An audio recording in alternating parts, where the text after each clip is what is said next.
Assalamu alaikum, my name is Jamie Turner. I'm 19 and from Leeds. I converted to Islam over 2 years ago now. I would like to share with you why I decided to become a Muslim.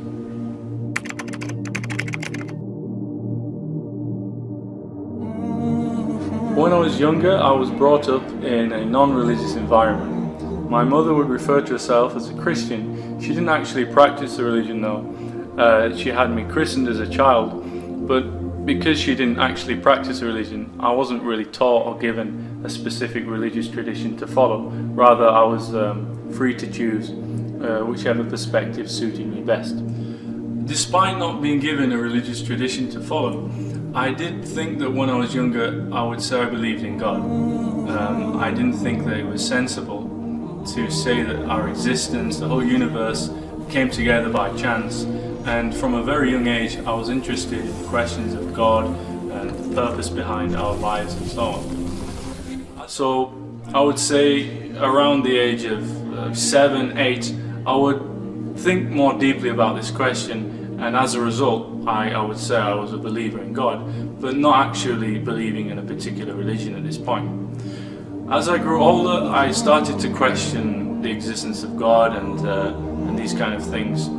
And I would think about this a lot more and more as I got into high school and learned more about different religions and so on. Initially, I started to question the existence of God and became what you call an agnostic. So this is to not know whether God exists or not know whether He doesn't. I wasn't really sure, and I thought that at this stage in my life, this is the most sensible position.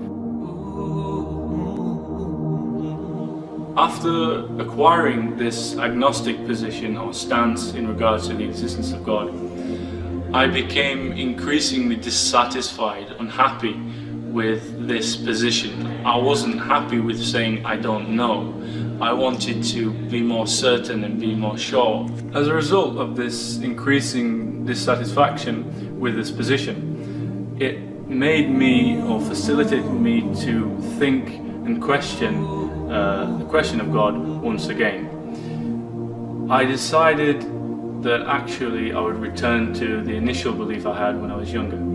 I didn't think that it's rational or sensible that the entire universe and our existence could have been a result of random chance, and I thought that the most sensible position as a result of that was to believe that there is a creator, a cause of our existence, and that we actually have an objective purpose in our lives. Having arrived at the decision, or come to the conclusion that I believe God is true and the cause of the universe, I decided that I wanted to follow God, if you like, or have a connection with this being behind our existence. Being brought up in England and having this cultural background of Christianity, being christened when I was younger and so on, made me somewhat favour or be slightly biased towards the Christian tradition. And as a result of that, I decided, well, if God exists, and because of my background, the only religion which I'm going to follow is Christianity. And so I decided, with no real reason or evidence, to begin to practice the Christian tradition. Having accepted Christianity as a religion that I wanted to follow, I began to read the Bible regularly.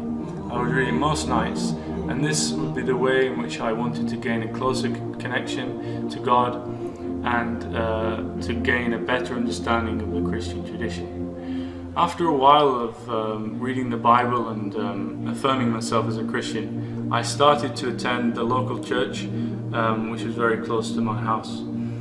I became very friendly with the people, and I started to learn more about what the church was teaching. Initially, as a Christian, I believed that there is one God, God alone and no other. I did accept that Jesus was the Son of God because this was the term that was used in the Bible, but I didn't think that He was God as the church was teaching. So I was slightly confused when the church was saying that they believed that Jesus was God, because when you look into the Bible, it's not saying this. After attending the church more regularly, I learned of a concept called the Trinity. the Trinity is the doctrine that is accepted by the majority of Christians today. And this is that God is one, but in three persons. So when I came across this concept of the Trinity, I was very confused at first. I wasn't sure how he could make sense of saying that God is one but happens to be in three separate persons. How could this be? Because one add one doesn't equal one, it equals three. So to me it didn't really make sense. But because this is what the church was saying and this is what Christianity was preaching, and because I wanted to be a Christian, I decided, well, I'll accept this just the way it is. So I began to read the Bible more and more, and I gained a better understanding of what Christianity meant the more I would read it. When I looked at the Bible and remembered what the church were teaching me, I saw that this doesn't make sense. The two were conflicting and contradicting one another. So for example, Jesus would pray in the Bible. He prayed to God. He prostrated his face on the floor, as you'd see the Muslims do today. Now, if he's God, as the church was saying, or one person in the Trinity, then why on earth would he be praying? Who would he be praying to? God doesn't pray to anybody. Moreover, you would see that Jesus said regarding the Day of Judgment that nobody knows the Day of Judgment, not the angels, not the Son, who he would refer to himself in the Bible, but only the Father. So he is saying only God knows the Day of Judgment, the time that it would occur. If he was God, then he would surely have to know when this would occur. Even if we were to look at when Jesus was allegedly crucified on the cross, he said, my God, why have you forsaken me? So this is a man crying out to God and never claiming himself to be God, to be divine, or to be one person in the Trinity. In fact, the Trinity, the word, is not once ever mentioned in the Bible. Due to this problem of being unable to reconcile the teaching of the church and the teaching of the Bible to make sense together, I came to the conclusion that the church and its teachings was wrong, because it's going against the very text, the very book that the whole church is based upon in the first place. Having reached this conclusion, I then began to question Christianity at all. I began to question the validity of the Bible and the claims that it would make about Jesus and so on. So, having started to question Christianity more and more, and question the divine nature of Jesus, or the sonship of Jesus to God, as it says in the Bible, I became very unsatisfied with this doctrine and this teaching. Because, for example, it wouldn't make sense to say that there is one God and that he could have a son. The example would be if you had a pet goldfish and you went around saying that this goldfish is your son. No one would take you seriously. Why? Because something to be your son, it has to be of the same nature as you. And so if you're going to say Jesus is the Son of God, that would mean he has to be of the same nature of God, and that creates the same problem we already had of the Trinity, because it seems now we have two gods, but this doesn't make sense. So it was all a bit confusing, and it wasn't rational or based on any good reason, and as a result I just couldn't accept this. So I decided, look, I believe in God, I know that God exists. This creation that we see around us could not have come together by chance. It had to have a cause of its existence, and God is alone, he is one. So I wanted to know the truth. I wanted to worship God, to follow God, to be on the right path. Otherwise, what's the point in our existence? Our life is purposeless. We have no reason to exist other than to go around, have fun, get a job and so on, and then ultimately we'll die. That was a ridiculous idea for me, that this is all that life is.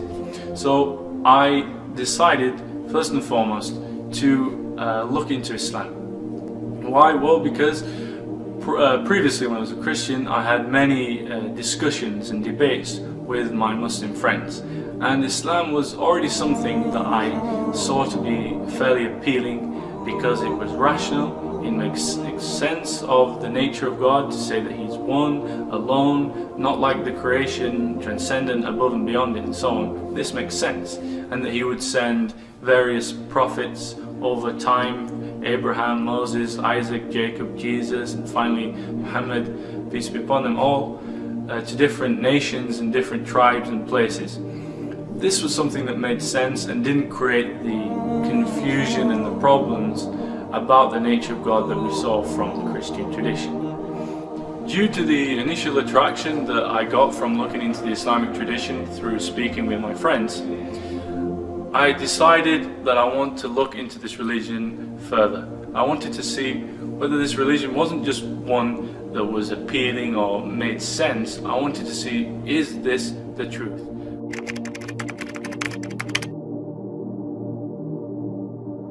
I believe Islam to be true for many different reasons. The first primary reason is about the nature of God. When we look at the universe, we know the universe, the world around us, began to exist. Therefore, it needs to have a cause of its existence. When we reflect on the nature of this cause, it must be transcendent, i.e. above and beyond the universe. It must have been powerful to bring the universe into existence. It must have been knowledgeable because of the complexity and organization we see in the creation. All of these things, basically, when we use a name for all of this cause and all the different attributes it has, we would say God. In Arabic or in Islamic terms, we would say Allah.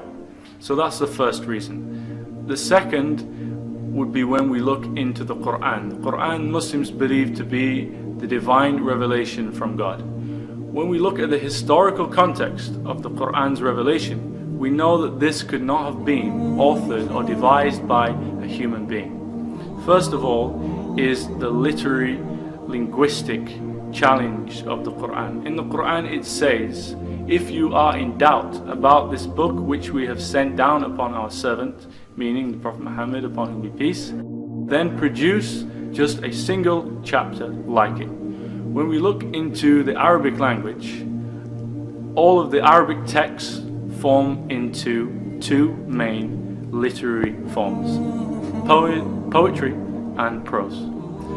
Scholars, non-Muslim and Muslim, can now tell us that the Quran, it transcends the very known forms of the Arabic language. It cannot be said to be prose nor poetry. It is something unique, it is something else, and therefore it couldn't have been authored by a human being because it transcends the very nature of the language itself, and therefore is miraculous from that perspective.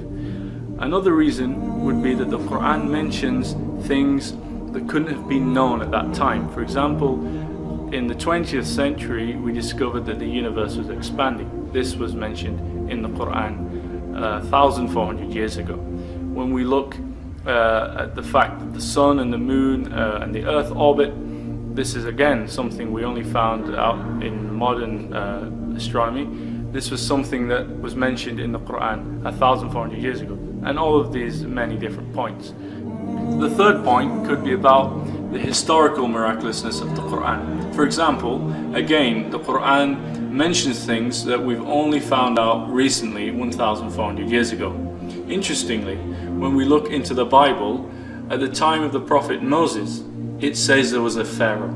At the time of the prophet Joseph, it also says there was a Pharaoh. Now, due to the discovery of hieroglyphics and these things, we found out that actually at the time of the prophet Joseph, there was no such thing as a Pharaoh. It's a king. Interestingly, in the Quran, when it refers to a Pharaoh, it's talking about the time of Moses or Musa. But when it talks about the story of Joseph or Yusuf, it uses the term king. So this couldn't have been known at that time because the hieroglyphics language was dead at that point. We've only found out recently that this was the case. So we can see again the Quran is mentioning something that could not have possibly been known to anybody at that time, and therefore is a miracle again from that perspective. The fourth point is the mathematical coherence of the Quran. When we look into certain things, such as the amount of times the Quran says the word day or month or different things, we see something quite remarkable. For example, the word day is used in the Quran 365 times. There are 365 days in a year. The word month is used 12. There are 12 months in a year. Heaven and hell are used 77 times, exactly the same. And many other things. So this is another thing that's remarkable about the Quran and is a signpost to the divine. Another point, the fifth point, is that the Quran has never been changed. The scholars of the Quran, Muslim and non-Muslim, unanimously agree that the Quran has remained the same since it is revealed until this day and is memorized by millions of different people all around the world. So it's not something that could be changed. So if we were to throw all of the religious books into the ocean, there's only one book that we could get back in its entirety, it'd still be preserved, and that's the Quran, because no one has memorized the Bible and these other books, and even if they have, they don't agree on which Bible anyway. So this is another point. The sixth point would be about the Prophet Muhammad, upon whom be peace, and his life. When we look into his life and the way he lived, we know that this man wasn't or didn't have the psychological profile of a liar. He didn't have the profile of a deluded person. He was truthful. So the fact that we can rationally confirm he was telling the truth means that we know therefore he was a true prophet from God and that Islam is the truth. Another interesting point is that the Quran predicted future events that took place. For example, there was a war between the Romans and the Persians, and the Quran predicted who would be victorious in this battle, and it was proved to be true, and so on. So when we reflect upon all of these several different points, we can see that the Quran couldn't have been authored by a human being and must have been the result of God revealing this to the Prophet Muhammad, and it literally being true and what it claims to be.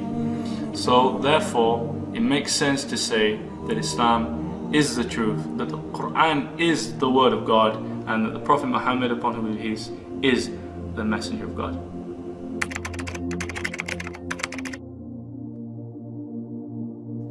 To become Muslim is very easy and very simple. You just have to believe that there is only one God, that He alone should be worshipped, and that Muhammad is His final messenger. And you have to believe this, then declare it by saying, Ashhadu an la ilaha illallah wa ashhadu anna Muhammadan Rasulullah, which translates as, I bear witness that there is no God except the one true God, and I bear witness that Muhammad is His messenger.